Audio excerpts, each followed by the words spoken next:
Hello, আসসালামু আলাইকুম। আজকে নিয়ে আসছি আমি ইউনিক একটা রেসিপি, পটলের চাটনি। আপনারা এটা বাসায় বানিয়েছেন কিনা জানি না, তবে এটা অনেক হেলদি এবং টেস্টি একটা চাটনি।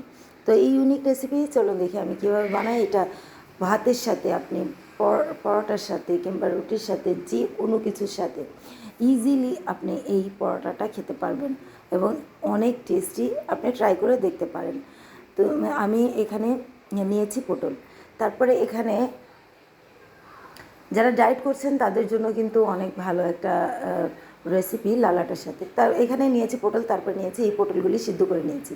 সিদ্ধ করার পর এগুলোকে পেস্ট করে নিব। তারপরে এখানে নিয়েছি আমি লাল মরিচ, তেজপাতা, সাদা সরিষা, তারপরে কালো জিরা, তারপরে দিয়ে দিব রসুন, তারপরে দিয়ে দিব আদা। আমি হালকা আদা কুচি করে নিয়েছি, আদা কুচি দিয়ে দিব। তারপরে এগুলো দিয়ে দিব। আমি এখানে পেঁয়াজ, যারা পেঁয়াজ না খেতে চান স্কিপ করতে পারেন।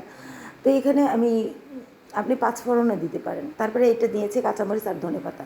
তো এই দুইটাকে পেস্ট করে নিয়েছি। তারপরে এখানে পেস্ট করি নাই, হালকা পেস্ট করে নিয়েছি। তারপরে এখানে দিয়ে দিলাম ওই পটলের যে পটলটা আমি হালকা পেস্ট করে রেখেছি, ওটা দিয়ে দিলাম। পটল একদম পেস্ট করতে যাবেন না, এই ব্লেন্ডারে 2-3 বার ঘোরান দিলেই হয়ে যাবে। তারপরে এটা দেখেন এখানে দিয়ে তারপরে দিয়েছি হলুদ।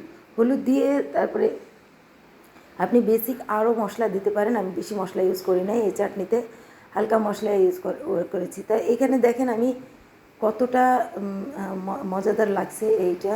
তো আমি এটা ভাতের সাথে, রুটির সাথে, যে কোনো সাথে পরিবেশন করতে পারবেন আপনি, যারা ডায়েট করছেন তাদের জন্য।